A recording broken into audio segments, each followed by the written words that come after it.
Mirëmbrëma dhe mirë se vini në Kallëzo për një me. Gjermania është në mesin e vendeve që me fonde direkte e ka përkrah Kosovën. Mirë po, përkundër vullnetit të shtetit Gjermanisë, Kosova ende nuk po mundet me qenë mesin e vendeve më atraktive për me i tërhek investimet private prej biznismenve të mëdhej Gjerman. Këto ditë kemi pas shumë debate e diskutime për dinarin, dialogun, politikën. Për fat të keq, ende nuk kemi marrë asnjë njohje. Radojqiqi në anën tjetër është ende i lirë, e bashkë me të dhe shumica atyre që për 24 vjet e kanë vjedhë Kosovën. Pse nuk kemi progres në luftimin e korrupsionit, edhe pse nuk kemi njohje e investime të reja, këto do t'i diskutojmë sonte me ambasadorin gjerman, Joern Rohde, e ju mundeni me na u bashkangjit në grupin ton që e kemi hapë në Viber. Faleminderit që keni ardhur, zotëri ambasador. Thank you for coming. Yeah, thank you, Gita, for having me here again. The good thing is, last time we talked, you promised visa liberalization. Finally, this was done. The promise was met. Directly, because you're our first ambassador, first guest, foreign guest since visa liberalization has happened. Can you tell me, have the worst fears been proven right? The worst fears that Kosovo will empty after the 1st of January? No, I think it was never a fear on our side, because this visa liberalization means visa for tourists. And of course there might be some people, like in other states where you have visa liberalization, who stay, for other purposes, work under the table. But that's not a mass phenomenon. I would say 90% of the people just have a look. And interesting, because a majority of ambassadors, including EU representatives, believed this would be abused. Off the record, they feared a lot that the tourist visa would be abused. Yeah, some do it, but we don't see that. That's the first thing. What we see is, of course, the German embassy is still busy in issuing visas for, family reunion work. And since Germany is in a process of liberalizing its immigration laws, not for Kosovo, for the whole world, because we need skilled workers, this will also increase opportunities for citizens on the Western Balkans, including Kosovo, to emigrate. And I think the numbers will rise. They already, they are high, because Germany is a traditional immigration country for Western Balkan countries, and especially for Kosovo. But how has this process speeded up for people who now don't have to go on the same line as tourist visas? Is life becoming faster and more efficient for immigration visas compared to before? How faster? How much faster? No, we had, for example, 3 years ago, we had long waiting lists for a family reunion. We also increased our personnel, so the waiting times have decreased a lot. To what? Roughly? Huh? Roughly? I mean, it was 18 months 3 years ago for a scheduled appointment. Now it's very short. I mean, it's a matter of weeks. So that has been solved. But if the numbers are increasing again, because not only Germany, other countries, we need people in hospitality, we need in the long-term care business, drivers, from all over the world people will come. We also liberalize the way that professions do not have to be recognized. A plumber in Kosovo and a plumber in Germany. Now we will have a system like traditional immigration countries. You have points. You get 3 points for age, for language, for skills. We have to see how it works out. But the main thing is, for me, that the visa liberalization makes it easy for people to connect, whether it's going for the football European Championship in Germany this summer, or just business, or you go for, like people, media people who just can enter the plane and have a meeting. I know I didn't ask you these figures before, you might not have them, but I'm curious if you do. Do you have figures? How long do you have to wait for working visas now? No, that depends also on the type of working visa. We have a system which is known where there is all Western Balkan countries have for unqualified, let's say, unskilled people who don't speak German, there's a lottery every month. And there's a huge demand. And the lottery, of course, that if you're not lucky, it's like the green card in the US. But for skilled people, it's quite fast, if you have a recognized trade. But again, this will be liberalized further. Don't ask me for details. Yeah, there's a little bit of an urban myth that Germany is stealing all our health workers. Of course, this is not just a myth. I mean, we have a whole private university that prepares infirmiers or nurses for Germany. Is this a policy of Germany? I would never. I would reject the word steal, because in a democratic society you can move from country A to B, and German doctors emigrate to, I don't know, North America or Norway. Do they really? Yes, they do, because there's no paradise, and maybe a lot of German doctors work in Switzerland because the salaries are higher. Well. Germany is paradise for a lot of our health workers. You say there isn't, but many think it is. Yes, I know there is migration. My mother's doctor is called Kurti, so he's a Kosovar. In Germany? Yes. Well, it just proves the myth then. Yes, of course there is not migration. Not stolen, but taken are health workers. Yes, but we are, we live in an age of high mobility. And, as I said, in a democratic society where you have free movement, and I think it's important for countries where people live to improve the conditions, which is multifold. It's not only salary, it's health insurance, it's pensions, it's education system. When I speak with people who emigrate, they do it not always because of a salary. They do it, future. How is the education system for my kids? So there's a multitude of factors.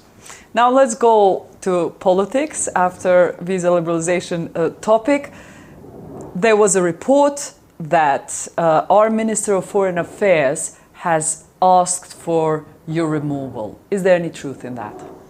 I have I don't see any truth on that, because I've seen also the public dementi of the minister. That's all I have to say to that. So what are the roots of this rumor then? You ask the rumor, the originator of that rumor. I mean, I can only say what has been said in a lot of instances, that Kosovo and Germany have great relations. You have seen a multitude of visitors only last week, our defense committee. To have excellent relation doesn't mean that we always have to have the same opinion, and that's natural among friends. Okay, what are the issues then? I'm trying to be as diplomatic as possible, knowing that you as a diplomat will not, of course, your job is not to say everything what is said in private meetings, but to the level that you can be public. What are these disagreements you have, or friends that disagree, as you said? You can be friends and disagree. What are disagreements you have with the minister or with our government? I can be very transparent, because most of them are open. I mean, I have in front of me, because it's in the headlines the last days and also the last weeks, and we have been vocal about it. We share Kosovo's aim to be a member of the Council of Europe as soon as possible, because Kosovo is the only country not yet there in Europe, more or less. I mean, some have been recently thrown out. And the only way we differ is what's the best way to get to this aim as soon as possible. And we have publicly said, listen, the Council of Europe is a rule of law organization, and to not implement judgment of your highest court is a clear violation of the rule of law, and not the best way to advance to get to this aim as soon as possible. You're talking about the judgment for the Dečani Monastery that is not being implemented. Clearly this is very public. Why then, since we've seen so long that the international community has been pressuring Kosovo government to implement this decision, why isn't it the perspective or the lens of saying, well, that's precisely why we need to become members of Council of Europe, because that can be used as a tool to actually make our institutions to implement this decision? If the case goes to Council of Europe and is won because there is a belief that the church of the monastery is right in this direction, then why not take it to the Council of Europe and let this be the first case that wins there? Kosovo is a democratic state, and in this democratic state you have a guarantor of the constitution, which is the constitutional court. This constitutional court has decided or has given a final decision, and that's it. And if you want to become a member of the club, and to put it bluntly, to misbehave before is not a recipe for membership. But that's why people take cases to the Council of Europe, No. where democratic countries are members of Council of Europe, and cases against these democratic countries are taken there. Yes, Their and citizens. also taken. cases are taken where Germany, where people sue Germany in Germany. But does that mean that you're an undisciplined country, unlawful country? No, it doesn't mean. But you want to become a member of a club. Yes. And the argument, we can misbehave, and then the court, and then once we are a member, we will, let decide. But this decision has been taken. Let me just read to you, and I put it yesterday also, the European Stability Initiative has published a little note.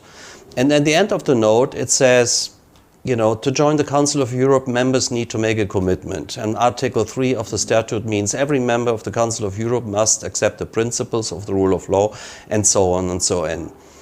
The role of the Council of Europe is to help democratic government to do what they should do in any case, respect the Convention of Human Rights. This is what Kosovo is asked to do here, and the Dečani case too. All of this is an internal matter for Kosovo. Dečani is a monastery in Kosovo. The Supreme Court and the Constitutional Court are Kosovo state institutions.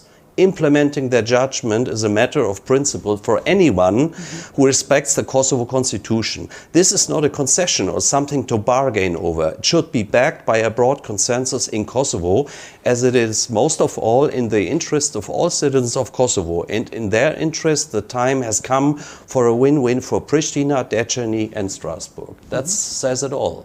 Do it now, and then you can advance.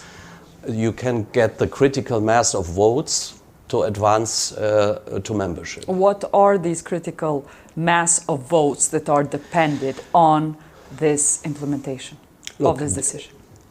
Germany last year did a lot to make this vote in the Committee of Ministers happen, to transfer it to the Parliamentary Assembly.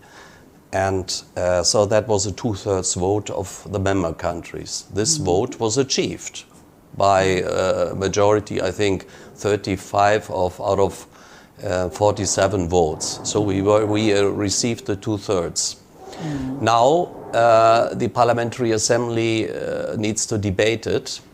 And the Parliamentary Assembly, I saw today also statements by the rapporteur, Dora Bakoyannis, saying, not implement Dečani is a clear violation of the rule of law. And she has not presented a report so far, but only an information note saying, it's not ripe for a decision.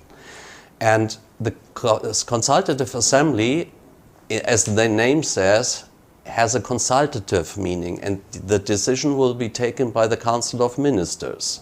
And if Kosovo doesn't even, make it through the Parliamentary Assembly, that doesn't bode well to have a quick decision on that. And let me iterate again, we want Kosovo in the Council of Europe. There's a huge sympathy for Kosovo to be a member, but now it's Kosovo to do its part of the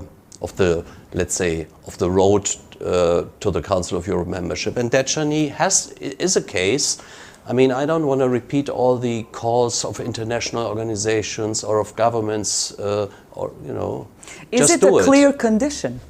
Is it a clear condition? Kosovo implements this, it gets into the Council of Europe? Think for most or is it a trick? Are we being tricked? No, how can you, it's, as also it was said here, if you have a final judgment of your own court and you don't implement it, that doesn't make a good impression. And for me, for most member countries, I see it as a condition in a way, or a recommendation. It's up to Kosovo to decide. It's not our decision. So in the end, are you saying if Kosovo implements this decision, the countries will vote pro, we will get into the Council of Europe, or you're not guaranteeing? We are here in politics. I would say for the Parliamentary Assembly, there's also a very sympathetic vote for Kosovo. But you know, I have seen also member countries saying we haven't seen any progress on the on minority rights, ASMM. We have this expropriation that was also quoted by Mrs. Bakoyannis. I want to, because this is such an important decision, Mr. Rohde, for Kosovo. Yes. I want to go into details that this decision is not being implemented by the Dečani municipality.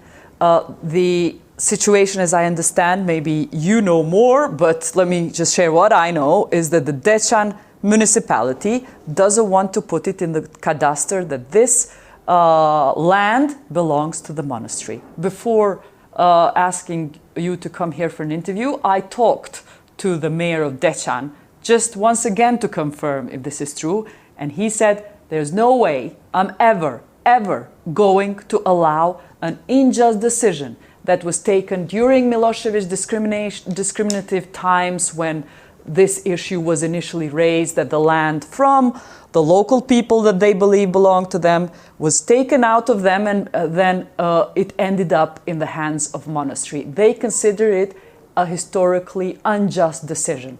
Clearly, everything you said is true, that the Constitutional Court has decided, but the mayor of Dečan is convinced he will not implement this, one. Second, we belong to a country which the Prime Minister cannot order a mayor to implement this because we are a democratic country.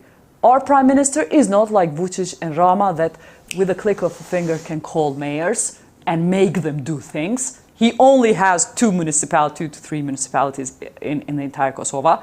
He cannot order Ramosaj, and I confirm that. Ramosaj will not do this.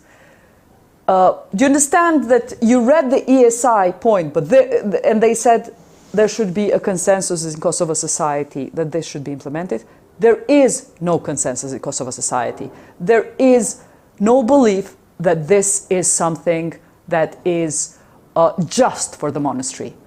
The consensus in Kosovo society is that Constitutional Court was corrupt, to be honest with you. This is what most of the society believes. This is the situation we are in. Have you put pressure on, can I be direct, on Ramush Haradinaj, who is the head of the party that Ramosaj belongs to?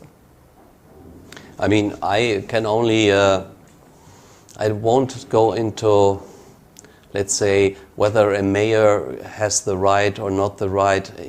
Every mayor, every citizen of Kosovo has the right of an opinion or of criticizing. But in a democratic state, you implement court decisions. That's it. It's res judicata. It's done.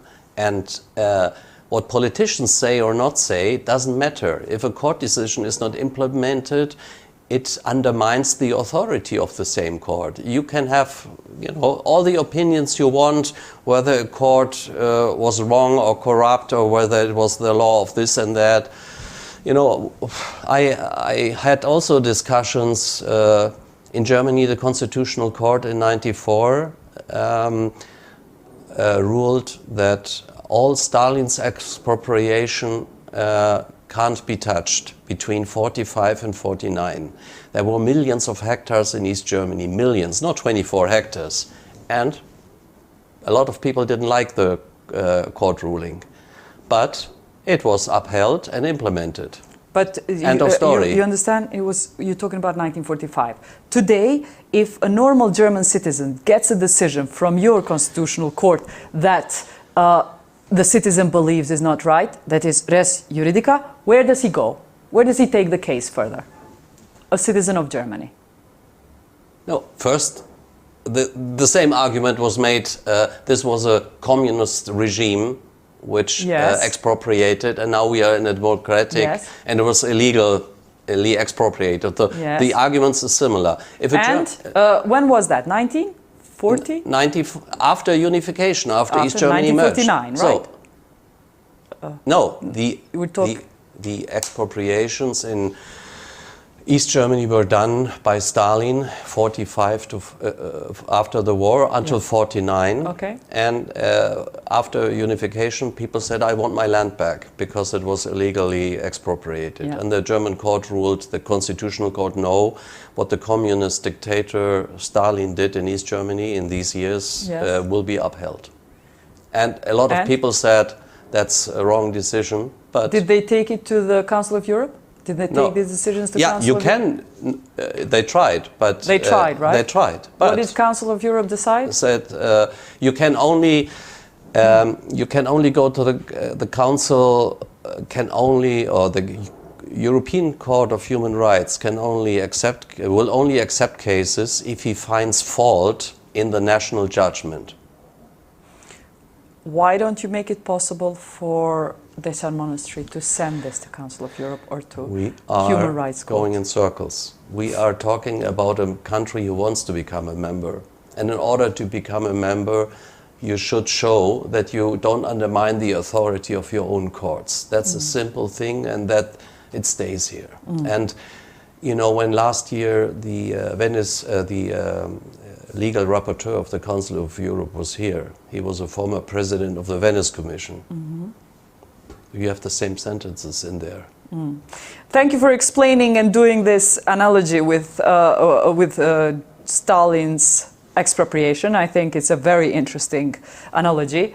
And but this is where we are in Kosovo. I want to move on because this is a standstill at the moment. I want to talk about the implementation of the dinar decision by BQK. Why has there been such a powerful response from the international community over this? Two things. We agree with Kosovo as a sovereign country to exercise sovereignty about the whole territory, including monetary decisions. We don't question the authority of the central bank to regulate that. The only thing we have criticized very harshly is the way in which you do it. Transition period, informing the public. That's it. But why so harsh over something you've been asked to be done a long time ago? Over something that fights terrorism, the fueling of potentially terrorism. Why so harsh? Because with this decision, people are affected. And the effects on the people... certain people. Yeah, certain people. Certain people who live... 5%. Yeah. Of the population. Yeah. 5% of the population is not a small number. It's... and again, Germany, I speak for my country, we did clearly say you can make this decision, but do it not in a hasty way. And it was done in a hasty way without informing, and make it an administrative procedure, not a political campaign. And we ended up again with a lot of drama, and that's not the way to do it. When the result is, then, and I will quote my US colleague, when he has to speak of a degraded partnership, I would be worried. There was rumor that people are going to be without food because of the implementation of the dinar decision. Have you met anybody who's without food because of the decision? No, I haven't met people without food, but I see the reports, and I see that people cross the border to get their money from ATMs. Again, I don't want to go into details. It's again, we have all of Kosovo's friends have said it over and over again. You can do it, but please do it in a transparent and proper way. You know, if you have a situation which is not good, because we want, of course, money not to be used in intransparent channels. But if head of central bank claims he informed the U.S. ambassador before this decision was going to take place. I'm interested to know, as QUINT countries, When were you informed? Yeah, I knew it by mid-January. That was 2 weeks before. But the citizens who are affected, you know, the decision was taken, I think, on the 27th of December, in the midst of everybody's holiday season.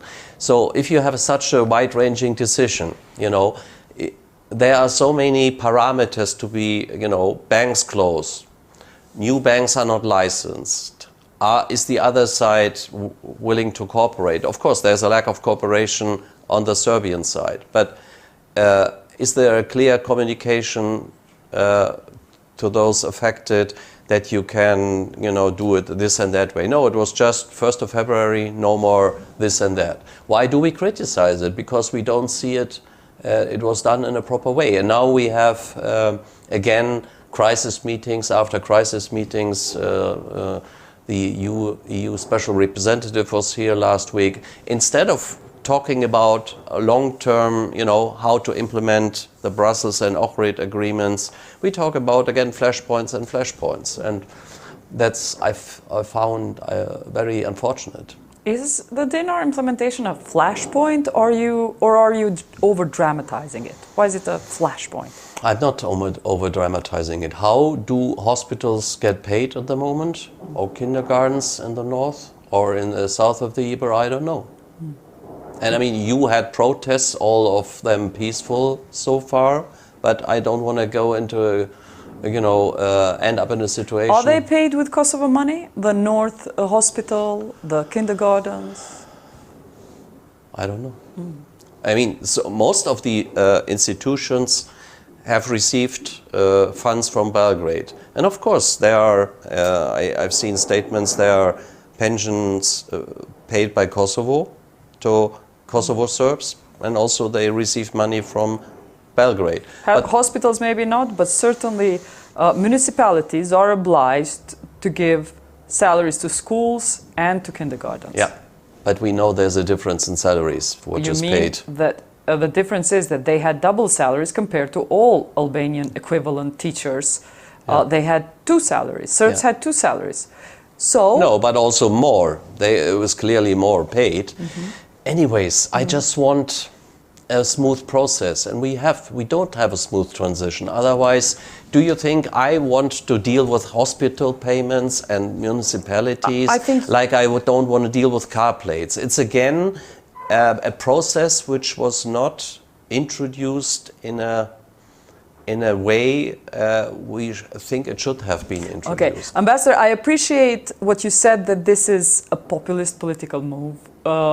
I appreciate that. That aside, I want you to tell the viewers which have started, let's say, the common folk watching the response of international community, and sometimes not yours, but general, other representative of a US government, representatives of EU, they're getting a bit of feeling that credibility of international community is not as it used to be, because how much there is readiness to beat up Kosovo over every single move compared to how the international community responds, with what diplomacy and measure it responds to some catastrophic things that Serbia does in Kosovo and for Kosovo, obstructing Kosovo. So what do you say to this audience who thinks you are ready to beat Kosovo because you are used to Kosovo being your puppy? This is the impression. I'm telling you what people speak on the street. Yeah. What do you say to those people? First, I would not use your words, it's a populist move. I said at the beginning, it's a legal move, you can do it, but do it in a proper way. Second thing is, we are, and I underline it again and again, we are your friends and allies, especially, I don't want to repeat it, Germany is a really staunch ally of Kosovo and will remain to be a staunch ally, and we have disagreements with governments, and that's what we criticize. We criticize the way how you do it, and if you, it should not be turned into we always beat up Kosovo. We also continuously ask Serbia, why is this ringleader, the alleged ringleader of the Banska attack, still free? That's the key Why question. he is now on red notice by Interpol. So we are also there. But I am here in Kosovo, and you can ask me anything about Kosovo. And when let me ask you about Kosovo. People would want to know how much you're a staunch supporter of Kosovo. How much is Germany helping Kosovo get into the Interpol or getting recognitions? Tell us about any efforts you're doing for the great friend that Kosovo is. No, I come again back to the Council of Europe. Last year, we were Kosovo's best friend without boasting about it. We demarched every member of the Council of Europe to vote yes. Personally, every German diplomat in every European country or Council of Europe member country went to the government and said, please vote for Kosovo.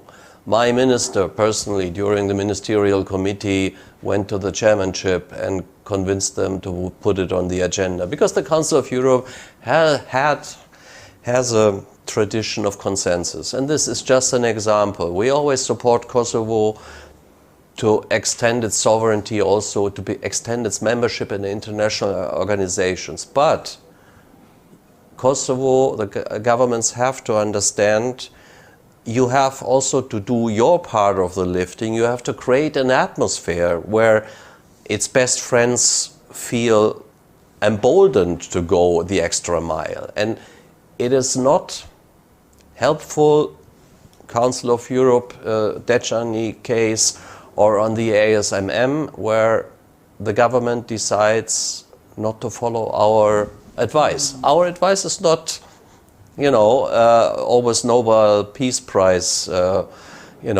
character. But I would say compromise and incremental approach is the way forward. Okay, I want to talk actually about what you just said, that it's not just rhetoric, that you support, you're a great friend of Kosovo, Germany supports, staunch supporter of Kosovo. Not only that, you went a bit beyond that. Last time you were here, you kind of surprised me too, not only that you're a supporter of our state, but you said of this particular government, you said a statement, which surprised me then, that you think that this government is less corrupt than any other, and this opens up a better conversation with investors. You praise this government, to my surprise, because we don't see in practice many corrupt people going to jail, and that's our measurement for whether corruption is tolerated or not in our country. So I want to go to this conversation now in the economy.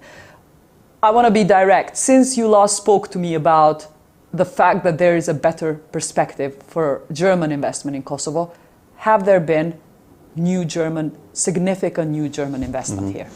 I mean, first I based my judgment, politicians in every country can announce a lot, but we had some rankings where Kosovo really moved up in the last years. It could have moved up further, there's always room for improvement. And to be honest, I would have liked to see more investment at the moment, because investors watch TV in Germany and they see things happening. They see crisis. Like last year we had 2 or 3 flashpoints, the barricades, the May attack against NATO KFOR soldiers, and then the Banska. When it's in the news, and that doesn't help, for sure. I don't blame the government for it, but if people watch TV and see this barricades, I don't need that. There are 200 countries in the world where I can invest, if I look for a foreign place. There has been improvement. I think so far, too much. Germany is, I just saw yesterday, we are the biggest investor in Kosovo, but too much of the investment is construction. It's not transformative investment. And when you say you are the biggest investor in Kosovo, in terms... FDI, foreign direct investment. Meaning people, diaspora, let's be clear about most the of it is diaspora, that diaspora. comes, individuals who invest, German citizens, but possibly Kosovo citizens too, who invest in real estate. Yeah, often it's real estate, but we have small investments. But I assume what you were asking for, you know, is an angel investor coming, Volkswagen. I'm asking for factory investors, the production investors. Yeah, we have small ones, but it's not... Can we compare with Serbia? Because that's kind of significant. Yeah. Do your German investment, just tell us about the mentality of German investors. Are they going to Serbia far more than in Kosovo? I don't know whether it's specific. I wouldn't limit it to, you know, German investors. Investors go there where they have certainty, where they have, you know, a market, and where they have government support. And I can only say, when it comes to Serbia, there has been, you know, I spoke to another investor, to one of my colleagues. He said, you know, there's an 80 million investment from Nestle in Serbia, and it works. Or last year, the German Continental company opened a factory there. All the promises were met. Look, I can confirm, even from our sources, that because of Banska attack, there's been cancellations in hotels, for example. People visited less. So that is certainly the same feedback we get, and that's why I want to go further with you. Just talk about the fact, what do we do in a situation when Serbia seems like a calm country, but it sends Serb terrorists from Serbia, armed by Serbian guns, to Kosovo, creates instability, scares the investors, yet Serbia seems like a peaceful country, Kosovo seems like a flashpoint. Yeah, and that's why Germany, together with its European and American partners, is so active on normalizing the relations. I mean, first it was a German-French plan, then it evolved into a European plan, you know, a comprehensive plan. No, Ambassador, you do. I stand in the fact that you are committed to dialogue. But the fact that in this situation, the investors see that you also punish Kosovo and sanction Kosovo and not Serbia is more of an indication, and in broad terms, you are agreeing with Serbia. We are not. Look, investors don't look always at government communiques or so. You know, they look, they see, as I said, the media plays a role, and then they make decisions. And of course, if you don't have a big local market, you know, there's a difference between a country who has maybe 1.4 million or 7 million people. That is a fact. That's an argument, but also you cannot underestimate that any normal investor would ask, and one of the first points it will get about Kosovo is that it is under sanctions. They need to export.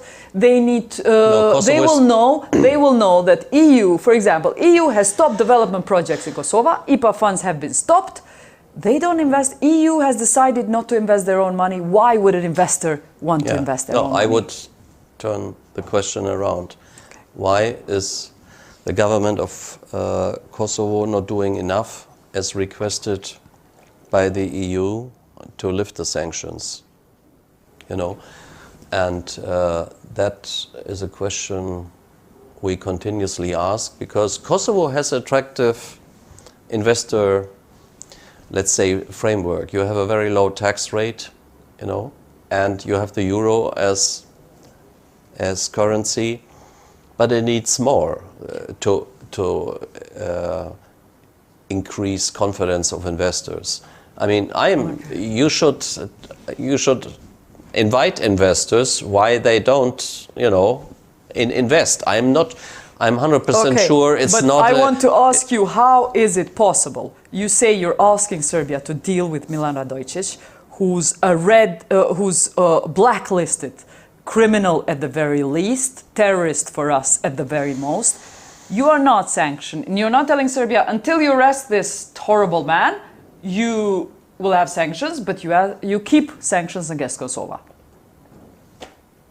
We have, there are some EU measures against Kosovo which can be immediately reversed if Kosovo decides to follow the advice which we have been given. Serbia has not opened or closed a chapter for EU accession since some years. And, you know, unless there's no progress on these cases I mentioned, I don't see any progress there. And that's a fact. Since you asked, sanctions are about elections in the north, Albanian mayors. What do you think is going to happen now after the government has moved in organizing the petition? How do you see that going? I mean, so far the process has started, and the first, I think, hurdle has been made that the recall 20%, I mean, they have to be certified. I'm sure that will happen in the next days. And then the next step is to have this recall referendum. And I'm very optimistic. The government is committed to continue this process. And because the government also knows, and we all know, that the mayors have been elected, but they have not much legitimacy with 3% or 2% of the votes.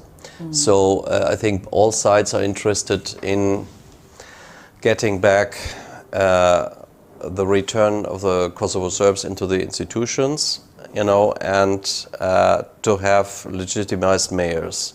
And this process, I think, in the coming days should be kick-off. There should be kick-off for the next phase. Finally, 2 points in the end of this interview. We are in March. There's 2 things that happen in this month in particular. For Kosovo, the month of March is the month where a lot of civilians and fighters for the freedom of Kosovo have died, and there is remembrance of them in this month. At the same time, we see far-right movements growing in Europe. I want to ask you whether you think Kosovo has done enough in transitional justice process. I mean, I don't see what the far-right movement has to do with transitional justice. What I see is, of course, we have a lot of commemorative events this year, 25 years of KFOR, and it's so important, and I speak now personally also of my personal history, to deal with the past. But you have to put that in a good context. You cannot always only deal with look in the back mirror. You also have to deal with the future. So the past is part of your, let's say, is a part of your heritage, but you also have to deal with the future. So then don't let yourself to be captured by the past. Transitional justice is important because impunity is the worst thing. There should be no impunity for alleged war crimes. So can I now ask you a bit of a personal perspective on history? Because I'm going to go just a little bit, make an analogy which may not seem right to you, but 25 years after the Second World War, what would happen to Germany and France if Germany and France would have to make a dialogue after the war, but one party would be Goebbels still alive because he was Ministry of Information, let's say, of Hitler, and today we have Vučić, who was Minister of Information of Milosevic, running Serbia. How would it be like in Germany if Germany and France had to talk to each other and Hitler's successors would be still alive and still running the country in Germany? Yeah. Difficult question, but let me give you some examples when Germany reconciled with Israel. At that time, the Chancellor was Adenauer. His chief of cabinet was a guy called Hans Globke, who was the author of the Nuremberg race laws, making the Jewish population in Germany, outcasts, third citizens. So, we had a lot of complicated figures. When Willy Brandt before he became Chancellor, Foreign Minister, he was an emigre, he was, in the diaspora. His boss was the German Chancellor Kurt Georg Kiesinger, who was a member of the Nazi Party. So you had inner reconciliation, you had millions of Germans who had a compromised history. So you have to reach. No, this is news to us. So you didn't oust all the Nazis from. I mean, he was just a member. He was not a. He was a young man. You know. It's what I want to say is, of course, criminals should have been prosecuted. We didn't do a good job. You know, in my own my own ministry, when it was after founding of the Federal Republic, out of the 9 Director Generals, 8 had been members of the Nazi Party. So you couldn't clearly say these were all untainted figures, and it haunted us until the beginning of the 2000s, when there were obituaries of people who, when they died, you know, that they were written, they were always great. I'm interested that society talked about this? Yeah, but it took a long time. I mean, most of the judges in Germany were not fired. They were uninterrupted. They were doing judgments during the Nazi times. So only in the 1960s we started to really deal with history. A lot of people wanted to, you know, forget about it because we were victims. My father was emigre from what is now Poland, you know, horrible history. Half of his family was killed while fleeing, you know. So you could have a narrative of victimhood, but at the same time, a lot of Germans were perpetrators. So that when we came to grips with his history, that took about 25 years.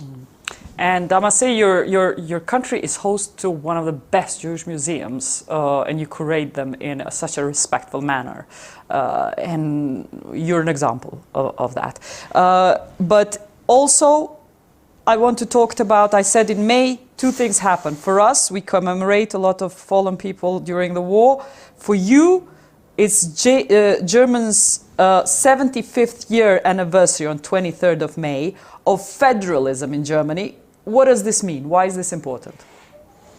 Because we didn't get our first democratic experiment right after the First World War. It was basically 15 years, and then the Weimar Republic died a sudden death because there was not enough democratic resilience. The Nazis and from the left and right, you know, the democratic institutions which were weak were attacked. So the second time we wanted to make it better. And now after 75 years, I would say we did a better job. We are still far from perfect. And, you know, together with the founding of the Federal Republic, I mean, Germany was always a federal entity. What are lessons learned for us there? You know, democracy is not a done thing. You have to fight for democracy every day. You mentioned the rise of far-right movements also in Germany.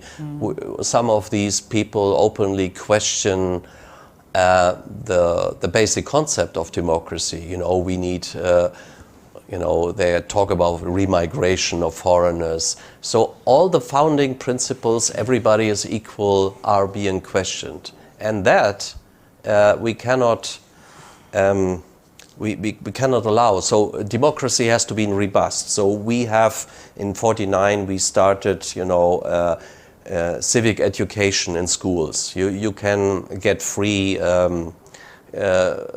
lessons, or you know, when I was in the German Armed Forces 2 weeks ago, Kosovo followed the German example. You have now a KSF ombudsperson if you have complaints. So to make public institutions as robust as possible, and also to go out and say your opinion. I mean, in the last weeks, millions of Germans were demonstrating against the far right because they want to steal our state, and that gives me hope. You know, democracy is always, you know, it's always not. It's the good, the bad, and the ugly. You know, and you have to live with that. But as one said, I don't know any worse system than democracy, but it's the best of the rest. Ambassador, thanks for taking the bother to come here, even though you know I may push you on same subjects in sanctions like I did last time. I'm kind of impressed you still come. Thanks very much. I will come again. Thank you very much. Ishte ky Joern Rohde, ambasadori Gjerman. Ju vazhdoni me na shuj kallzo.com, por edhe për ma shumë informacione, me marrë gjanat ma të rëndësishme të kallzo.com-it, mas miri muni me bo dhe duke u kyq në grupin Viber që i kemi tash, ku jom edhe une, edhe mujmë së bashku me i po gjanat edhe me diskutu për krejt, qka po ju munën, qa keni me raportu, vazhdoni me na shuj kallzo.com. Natër e mirë.